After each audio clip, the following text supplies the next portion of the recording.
Okay, thank you very much, Renato, for welcoming us in your studio. I believe you are in Italy, and here we are in France. So that's the magic of technology. Thank you for welcoming us once again. Thank you. Maybe let me give you some let me give our audience some little introduction, sorry, about you and your work. Most people know you, obviously, but there might still be a few people who don't really know your background. I'm going to try to give you a few short introduction. So you were born in 1983. You're an Italian native. You started photography almost 20 years ago, I believe, in 2001, I believe you started, is that right? Yeah. So almost celebrating the 20-year anniversary of your career, which is quite an accomplishment. I believe you started your career traveling quite extensively around Europe and elsewhere.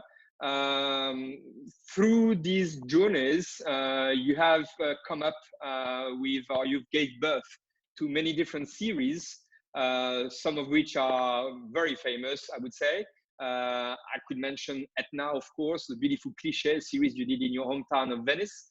Archaeology's LA, a series you did about Los Angeles that we are going to talk about today, in reference to this episode of the Story Behind. But I could also mention Tokyo Untitled, 7439 that we exhibited at the gallery 3-4 years ago, and the latest series that you've finished not long ago, and that we also exhibited at the gallery a few months back, which is called Harmony of Chaos, a brilliant series that had astonishing and compelling success at the gallery. For those who don't really know your work, it's always very difficult to define an artist in a few words. Obviously, one would have to dig a little and get to know your work better, have a look at your website, our website, and most importantly, have a look at your books. But maybe in a few words, I could say that your style or signature could be defined in three simple words. Maybe I would say what would come up to the mind of anyone talking about your work might say contrast, maybe graphics. There's a graphical component in many of your pictures.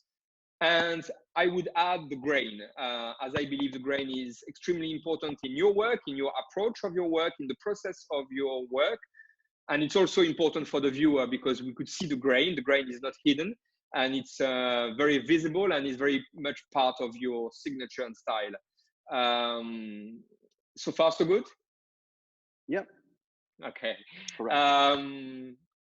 You're also quite well known for your publications, because for every single series that you've made, you've come up with a publication, a beautiful book.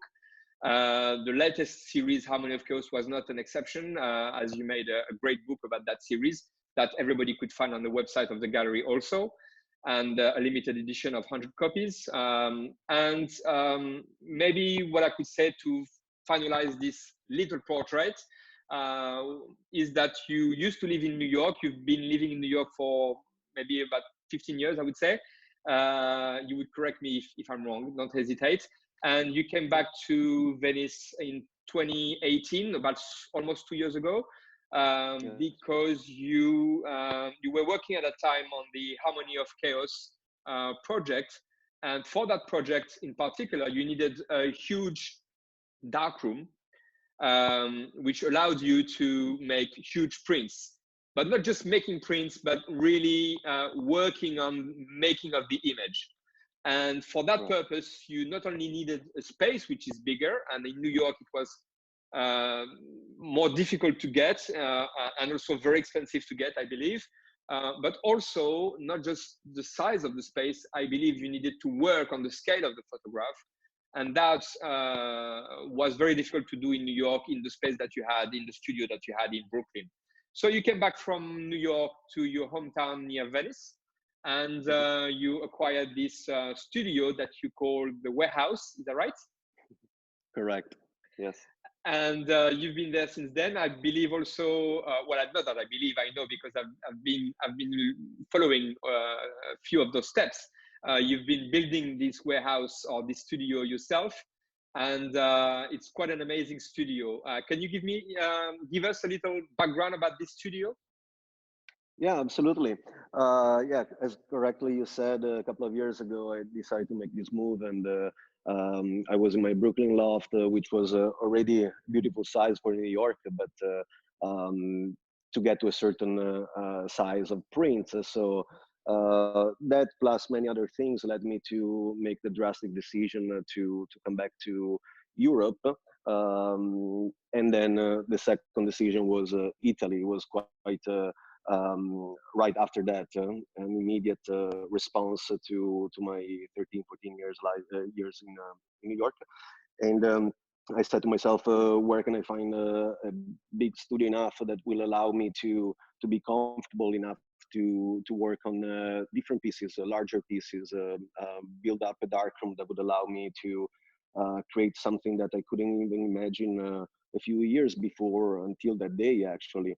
So when I was in Brooklyn and I started working on Harmony of Chaos, and you, Thierry, were the first one to see the first step of it. I immediately took out the enlarger from my darkroom, projected on the wall, and so that it was amazing to be at least at 2 meters or something around that. But the space was what it was, and I could either decide to turn it all into a dark room, but even then, even if I did, it would have not been. I would have not been able to make it as good as I did here. At least I'm trying to. So I found this place where they used to make paint. So when I walked in, it was all colored in green, purple, red, yellow, every bright color of the rainbow. And so the first thing was to paint it all white, obviously, to leave some visual space, a visual room to everything that I was imagining that would happen here. So then after that, immediately I started working on building the darkroom.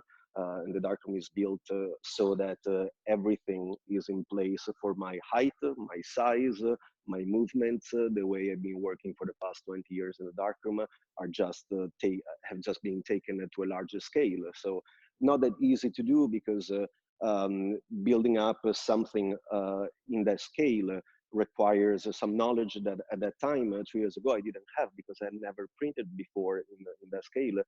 So I adjusted little by little, and here we are. Everything is black, white, and gray, and the darkroom is behind me. That black curtain there is what the darkroom is for now, and that's where I'm making those prints that I was just dreaming about a couple of years ago, and then we showed at the gallery last year. Okay, we are going to go through a couple of things very important during this interview. First of all, the very purpose why we're here today, why we're talking today. We are introducing a new viewing room on our website, which will be called The Story Behind. The idea is to give collectors and art enthusiasts alike a glimpse into the making of a photograph. But more than that, we also wanted to give the artists an opportunity to tell us which photograph they like the most. I believe you get that questions very often, don't you? About which is your favorite. Is that right? Yeah, that's true. That's a hard question to answer to, but yes, I do receive it. So knowing that, and I've been, we always wanted to give the behind the scene of things, usually, whether they are the behind the scenes of the shows that we are making and behind the scenes of the series that the artist is building. But for that viewing room specifically, we wanted to give to tell the story behind one photograph and one particular photograph for the artist. But before going into that matter, and before going into more details about your working environment, because I was looking at the story behind, it's also a matter of looking at your environment, where you work and how you work. And that's particularly interesting in your case, because your studio, as you just said, is an important part of your process. And it's a very beautiful studio, by the way. So it's always nice to show it. Um, but um, but I also wanted to add a little thing to the description I gave earlier about your work and trying to introduce you and your work to the audience. One of the things that I believe is really distinctive about you, you're not the only one, obviously, but still, it's a very important component of your process, is the darkroom itself and the process of the darkroom. The fact that you moved from New York to Italy, kind of just to make a series, that we've got to understand that this is to tell how important the darkroom and the darkroom process is for you. And uh, maybe you can tell us a little bit more information about that process and why is the darkroom still very important for you. Why didn't you go through digital technology, and why is this traditional process, as we call it now, still key in your work? Well, the move from New York to my hometown was just because of photography. And that's exactly the same reason why I moved to New York from my hometown in 2005. So that was a hard decision to make, but at the same time was quite easy because I told myself, why did I move to New York? Photography. So where is my photography going from now on? And I said, well, I need to make that series. I want to change the scale. I want to see closer to other things. And the answer was immediate, and so I didn't have too many issues, too many troubles leaving the place where I basically grew up in the world of photography and the art world, because the answer was the same reason why I moved up from here. So definitely the darkroom is an essential part of my work, as for many other photographers, artists I am close to and I admire. And for me is basically because of the tangible materials that you constantly work with. One thing is to touch with your hands the materials, touch with your hands kind of the light.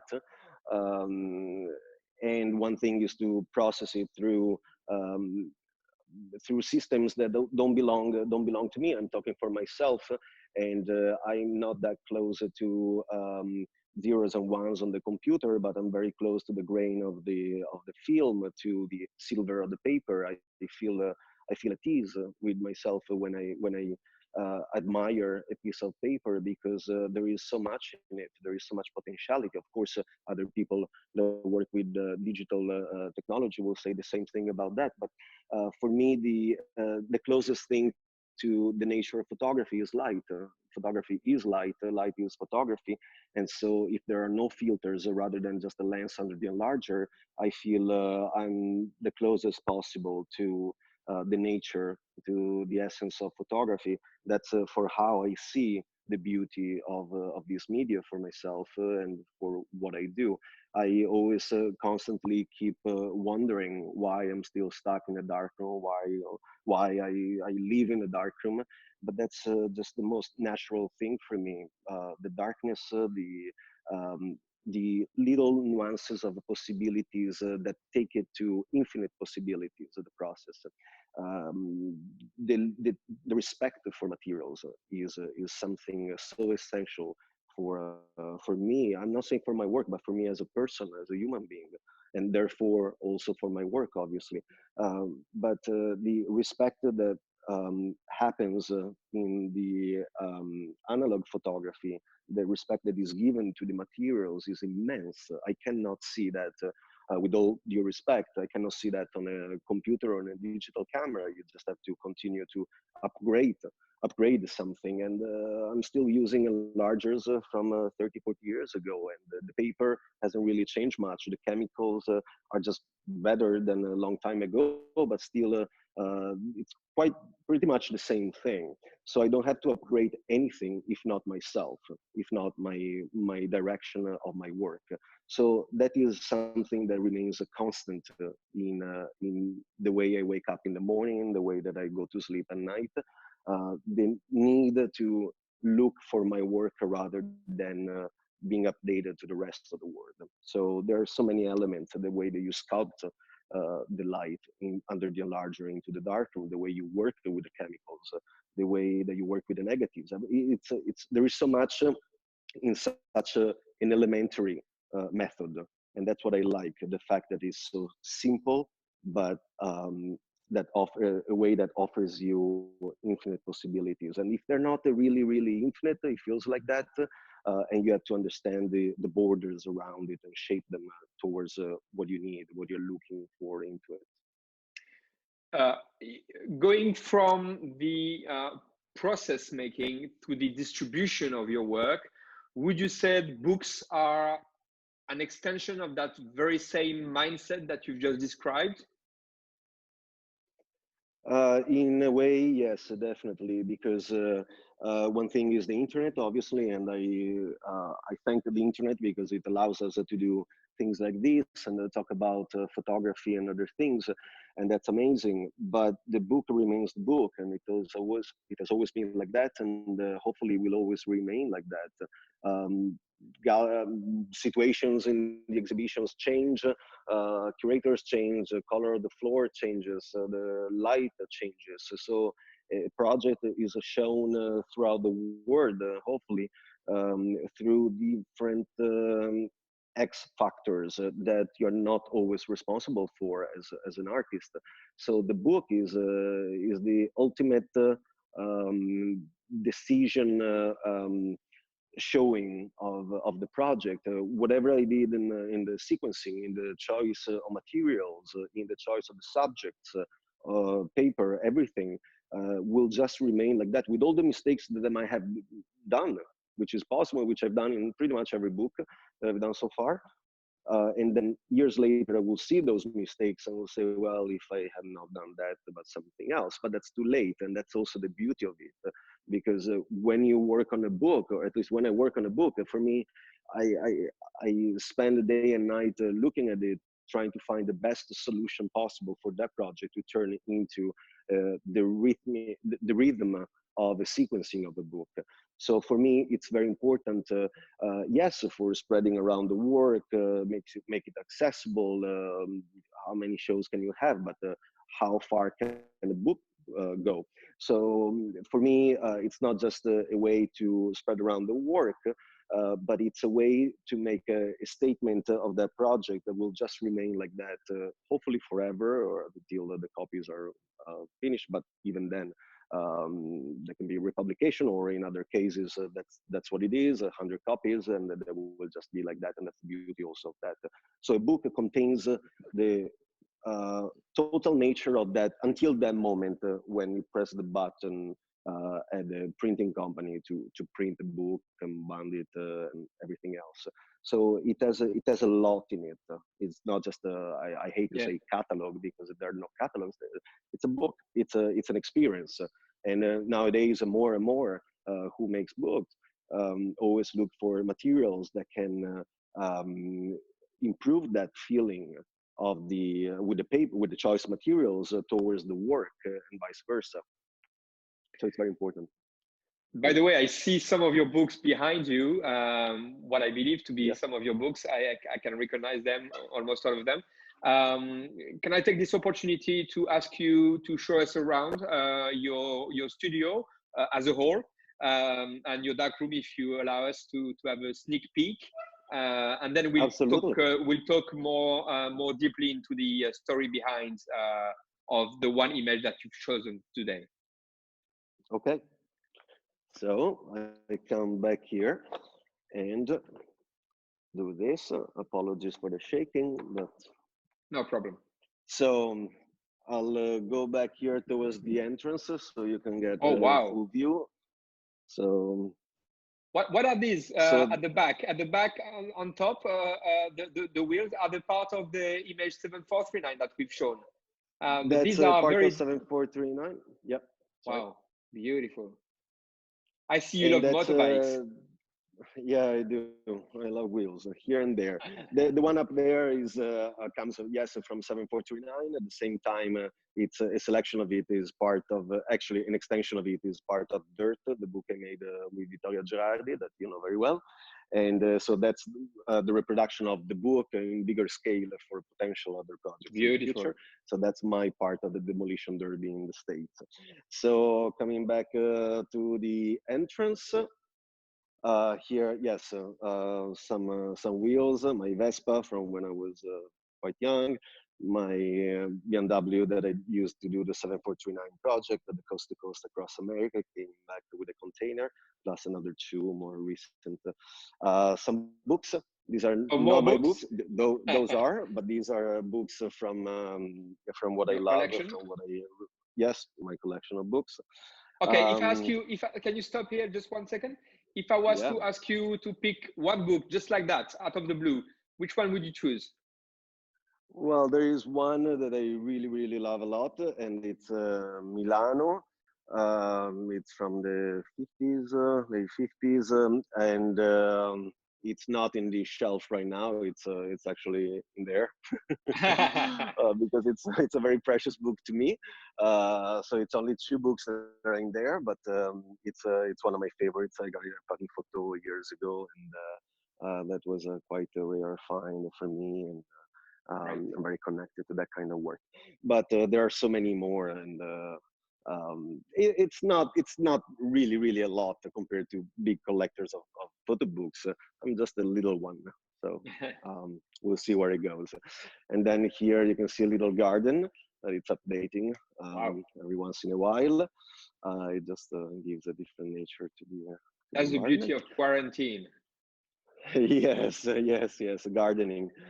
And then here I have now it's a little bit of a mess because I've been looking for stuff recently, but that's those are all boxes from different projects and with all silver gelatin prints in them from basically all the projects. There's a bigger view of the studio. Back there behind the pool table, there is the computer station. That's where I sit when I don't stand in the darkroom. Um, and yes, these are the books that you were looking at earlier, plus some vinyl discs that I've done for several of my projects. Um, Music is an essential element to my work, and so I work with some musicians and composers. And then, if it's okay with you, I'll just come into Please. the dark room. So this is where basically I live. Wow. Um, Wow. That's one hell of a so darkroom.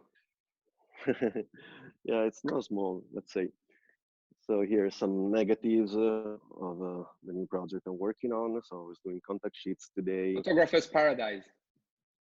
Yeah, pretty much. It's updating every week with my assistant. We're adding up some structures, extending some previous existing structures just to make it more and more comfortable.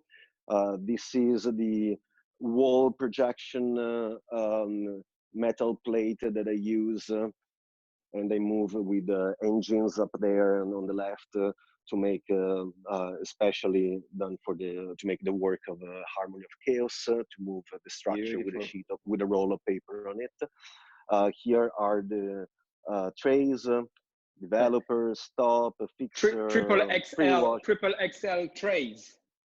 Yes, definitely. They're not small. They're 2 meters and 20 by 150 to allow me to make 120 by 2 meters. And this is where they dry after they're done. And we're still updating on them. A very old and larger here. The Lights of Focomat from 1954. This is the identical one to the one that I used to use when I was assisting Ralph Gibson in New York. He has been using that kind of a larger for all his career. Wow, that gorgeous. Robert Frank gave him, and so I had to get the same one. So I was fine-tuned with his work when I was working for him, and then I updated myself with some more recent ones. So I have this beautiful couple of Durst, and they're a little bit more recent, and they just work better. There's not the same feeling of the Focomat from '54, but these are a little bit more recent, a little bit more reliable, I and can definitely understand why you spend your nights in there. yeah, it's definitely a beautiful surrounding when you turn off the lights and you just Are you stay like still that. are you still using the little things that you had in New York? I remember when I went to visit you in your studio in New York, you had a little motor that you used Oh to yeah, move up the absolutely. trays automatically. Are you still using that?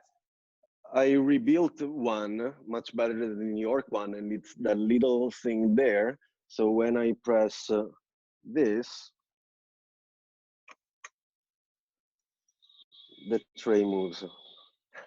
So the liquid goes around, and that's I did it in New York the first time when I did not have an assistant yet, and I had 500 prints to make for the book, and I just had to go a little bit faster.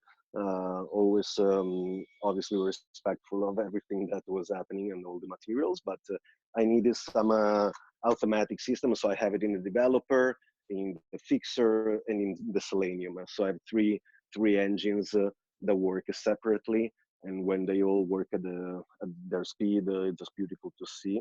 It looks like a chocolate factory. Photographers watching us will appreciate that. Yeah, it's a very simple system, but it works. So I made it myself, plugged in everything, did some electrical things, and they're just robotic engines used for printing. So, so this is the area where I print up to 40 by 60 centimeters. Okay. So I have the developing, stopping, fixing, and then the washing selenium and final wash, and then other rocks to dry, plus many other structures. And then everything else that you just saw is for obviously the 80, 120 plus up to the 2 meters prints. Okay, so talking about this size, it's actually a good transition for me because the 40 by 60 is, I believe, the size we will propose on our viewing room for the picture that you have chosen, specifically chosen for the story behind viewing room. Can you reveal that picture to us, please? Yes, the picture that I wanted to bring your attention to was because you said to me, think about a photograph that means uh, maybe not more, but I cannot say it's my favorite photograph. It is one of my favorites, if one can say that. But it's definitely one of my most important ones for several reasons. This is the image um, That I know that. very well because I'm fortunate enough to have one copy. Maybe I will show it to people here. There you go. I Oh am in yeah, my living there room you in go. Paris, and I'm fortunate enough to have this that you gave to me. And so carry on. With I pleasure. interrupted you. Yeah. So this is from, as you know, is from Los Angeles. It's from my project Archaeologies Los Angeles from 2013. Um, and when I went to LA, it was because of a commission project. It was I was 30 years old, whatever, and it was my first real commission in the world of photography. And I remember the first part of that like that. It was my big commission, and I had to deliver something good.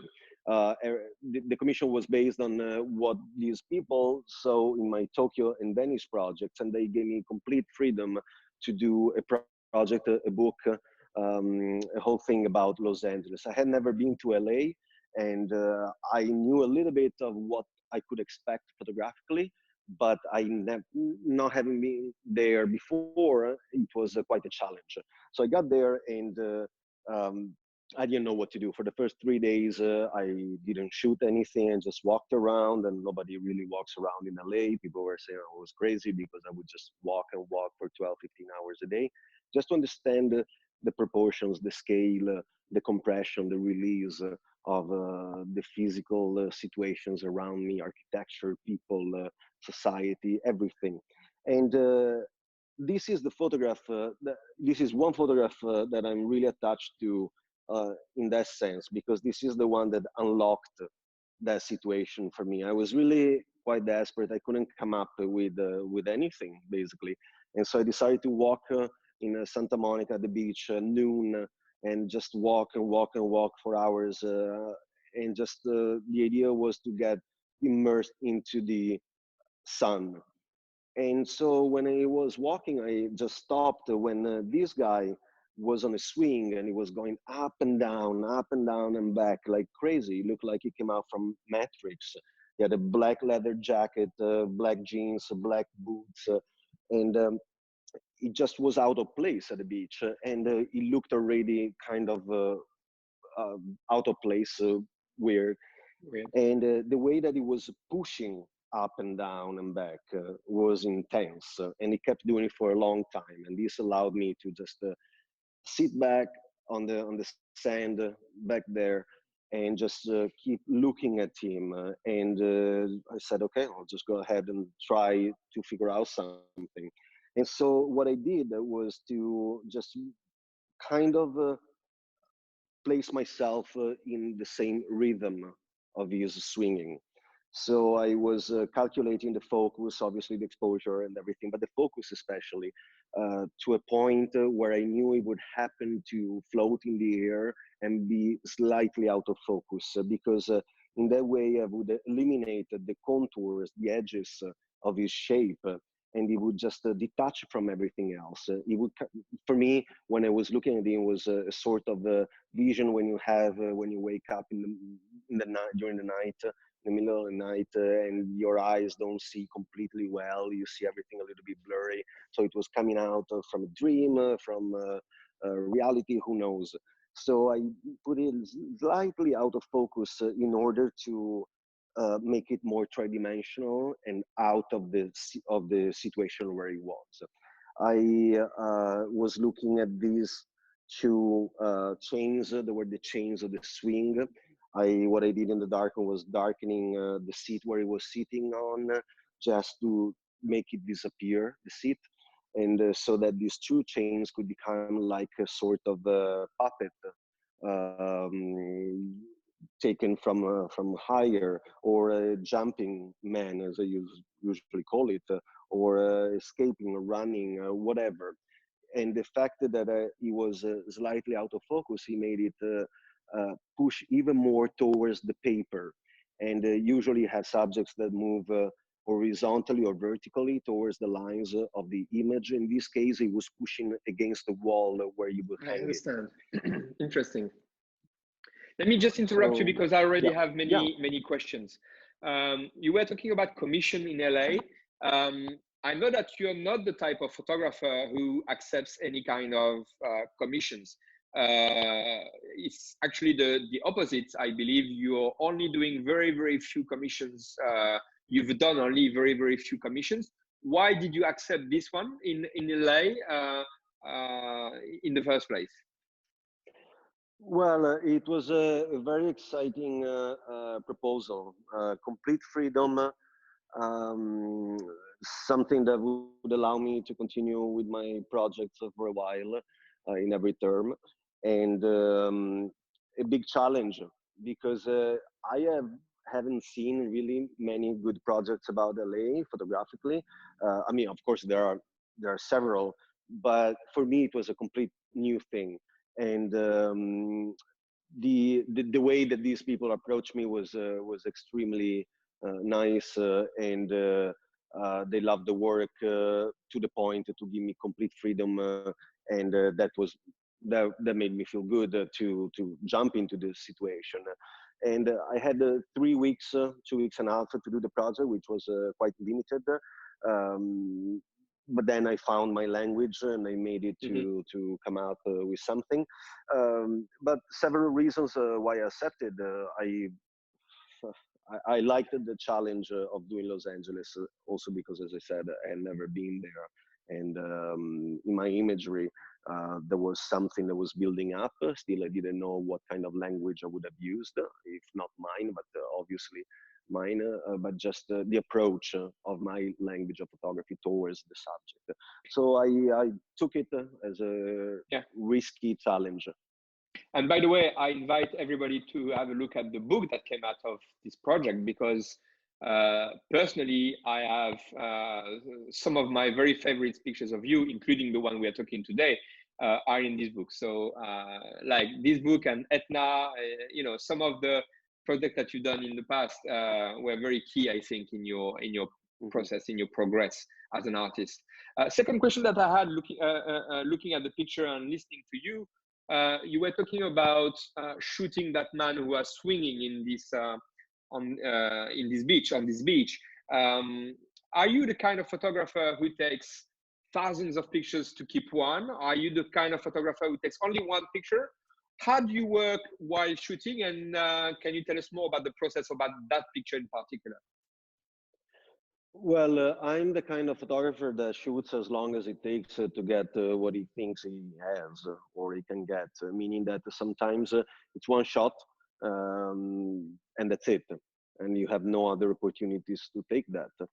In a situation like this, I was lucky enough that this man was swinging for a while, and so I had some time to calculate everything I wanted, to test what I wanted. And so I only shot one roll. Sometimes in some situation, I shoot whatever, 2, 3 rolls in that situation, all very similar, but not identical. And one little element is what will change everything. And in order to do that, I test a lot and then I choose the right one. In this particular case, well, I have the contact sheet here because I was looking Oh, for the that's nice, negative earlier, because we and rarely get to see this. yeah, and so here, okay, in 6 strips of negative, 4 of them were. I'll come back here. Were related to this one, and as you can see, I was very excited when I Wow. saw that. So it's the same man. I pull out 2 photographs, 2 negatives from the book for the book from this contact sheet. One is this, which is the last one of the book, and this is the one we're talking about. Everything else is wrong. And it's very hard when a subject, obviously every photographer will know every subject, when a subject is moving, obviously it's more challenging to catch him. But that's the only, it's not that I have like 3 like that. That's exactly the only one. Everything else is Wow. different because he was moving, I was thinking, I was calculating, that's the only one in perfectly out of focus moment where the leg back here is giving us the sole of the shoe, which is a key important image Absolutely. subject for the image. Then the shoe back here is cut, so you see he's not flying, but he might be jumping. The position of the arm, the shoulders are pushing towards the inside of the image. It's So it all made sense.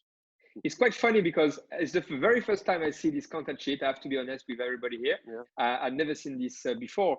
And what triggers in my mind right now when I look at it is the title of the image. You call that image Jumping Man, and Yeah. you could have called it the Swinging Man.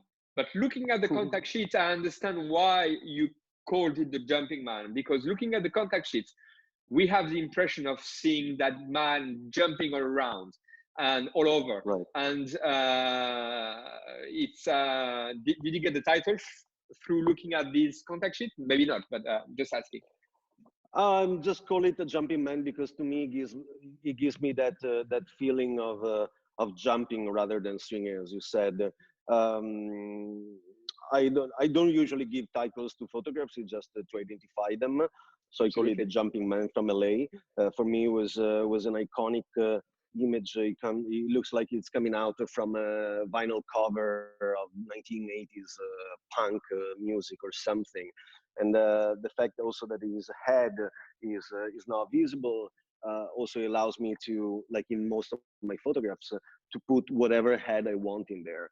It can be mine, yours, or whoever's, and Wow. I can you tell I can can tell you identify.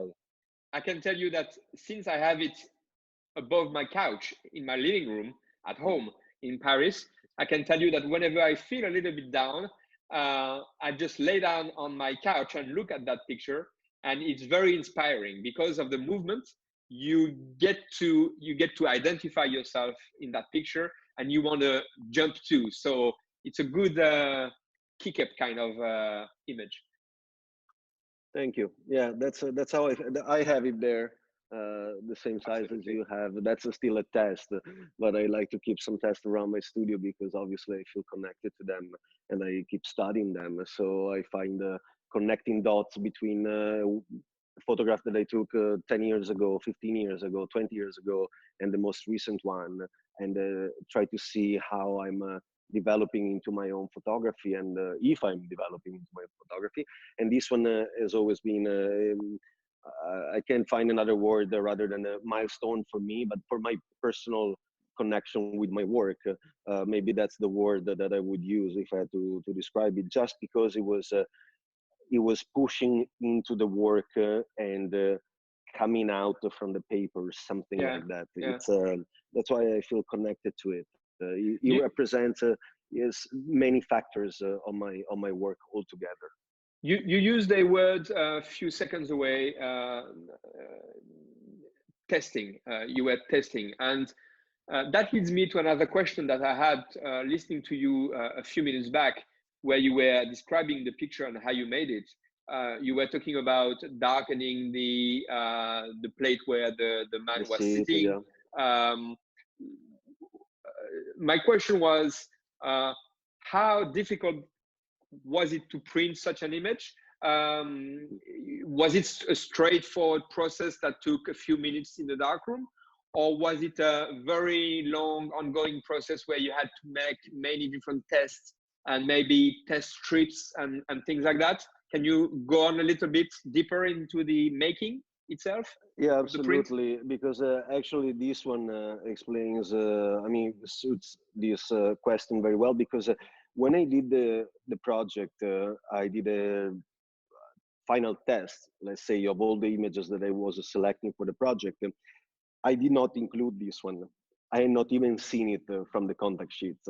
I had seen the other one of the same man, the other one selected in the contact sheet, but this one in the contact sheet came out because you do the contact sheets very roughly. At least I do very roughly with just one simple exposure, and that's it, just to see the shape of the content. And so this one in the contact sheet came out really, really dark, was too heavy, too meshed up. I don't know how to say, but was too heavy. And so I did not print it. And then I went back to Ralph's studio, Ralph Gibson's studio, because I was going there every once in a while in that moment. And I showed him the first prototype of the book, and he said, "Man, you need some more movement, another image like that." I said, "Well, let me go back to my studio." So I went back and I decided to look again at the contact sheets. And late at night, I saw this one. I said, "Well, I'll give it a try." And so I put it under the enlarger and made the first test very, very light compared to the contact sheet. And it was a complete different situation from the contact sheet. Maybe I was not experienced enough.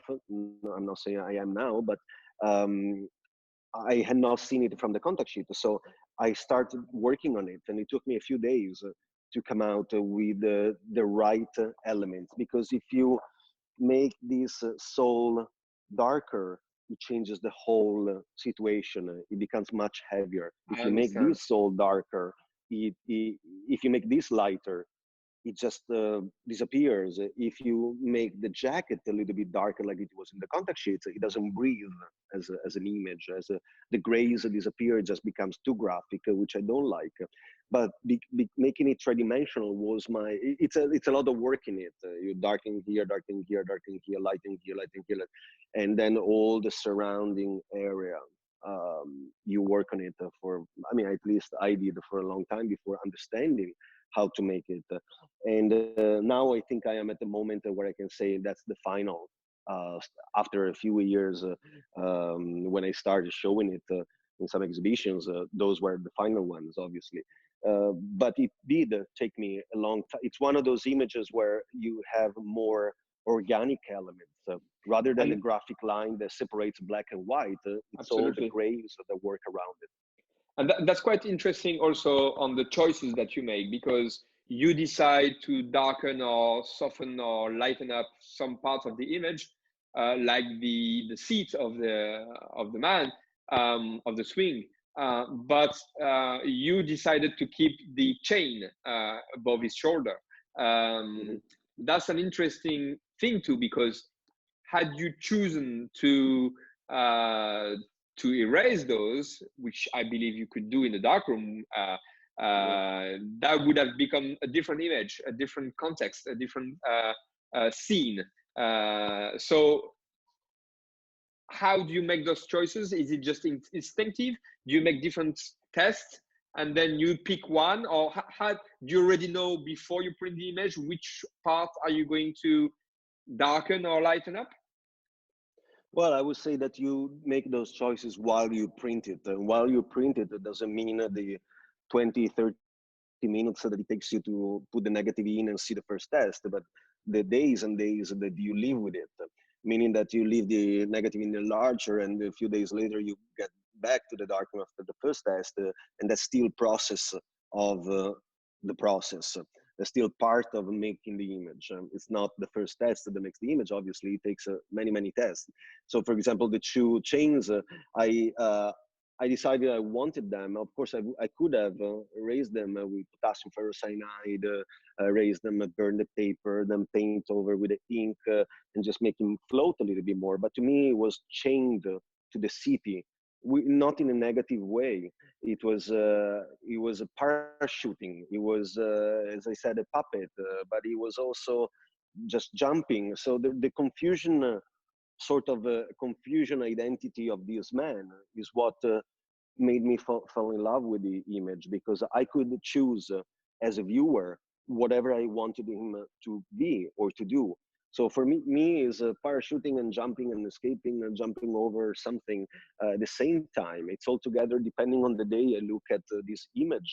In the book, it comes just nearby the image of the city of Los Angeles seen from the helicopter. And so it was obviously jumping, diving into the city, and to me was very representative of my work, because I've always been working very strictly connected with, in 90% of my cases, with the idea of the megalopolis, of the big Oh, cities, the Renato, relationship between man. uh, Yes. can I just cut you 1 minute? I don't see your face anymore. Maybe there's a technical problem here. How? Let me see. Okay. And that's because Back. the phone is, okay, let me put the charging thing on. Can you see me? Check, can Yes, you I see can see you. the, I mean, Yes, okay, okay, okay. absolutely. It was No problem at all. out of battery. Uh, Let me make sure. Okay. maybe maybe we can wrap the interview up by asking you one more question. Um, how would you say this image relates to some other work that you've done, not just in the project Archaeologies LA itself, Mhm. but more widely in your work? And I know some collectors will probably, collectors of yours and collectors around, will probably look at and watch this video, and some of them have your work and some of your work. Uh, how can this photograph relate to globally the rest of your work? Well, to me, in the sense that this sums up quite well the direction of my work, at least until I shot this and I made it. Then I try to go even beyond it, and of course expand to other directions. That's what naturally every artist, every photographer does. Uh, to this moment, maybe I needed this to connect the dots of my work, and I'll show you some prints where and how this connects. So it's in many terms, in aesthetic terms of choices of values, of Mm. surreal feeling of them. This was shot in 2006. I shot this in 2006 in Paris. I was not a real beginner in photography, but just the day after. And these are three little painted men on the mirror of a bistro. And this was a real man walking, waiting for a couple of hours for the right connection of the right triangulation between all the elements to close the circle, including the little coffee table just outside.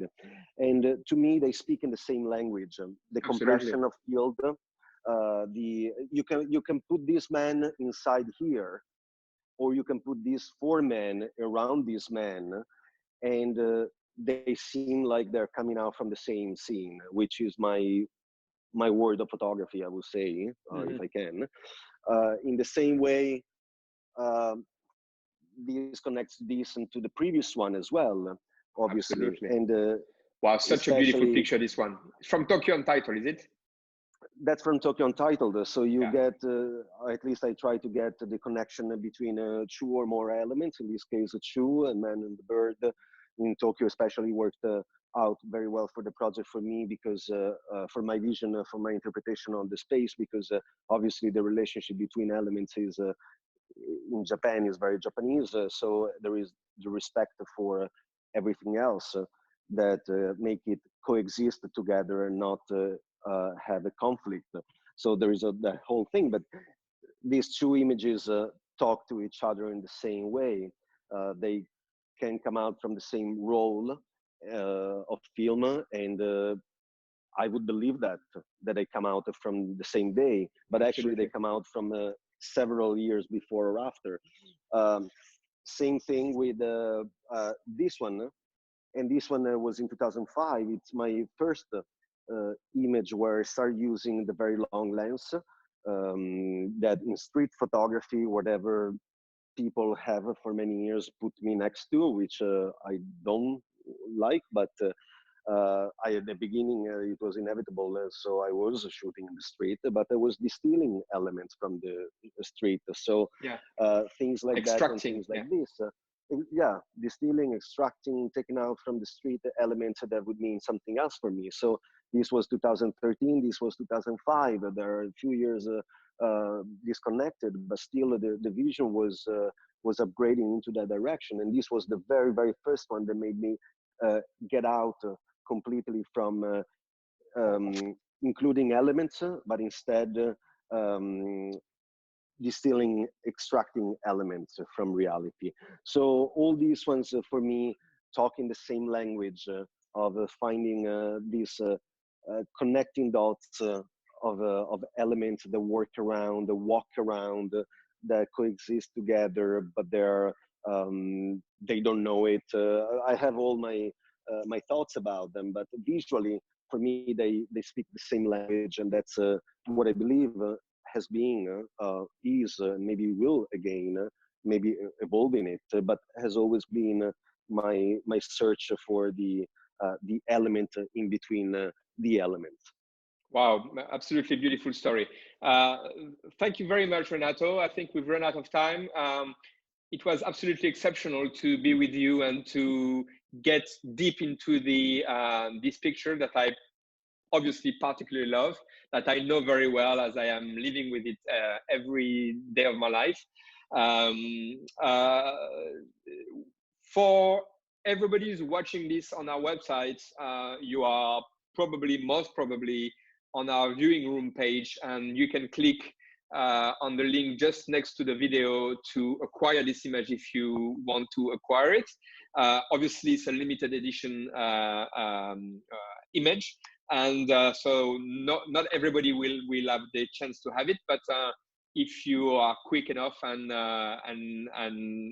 eager enough, you will be able to get it. If you're watching this video from YouTube or any other platform, social networks and the like, please go to www.thierrybigaignon.com, our website, the gallery's website, to get more information about Renato's work, previous exhibitions, as well as this particular image that we've been talking for the last half hour or 45 minutes.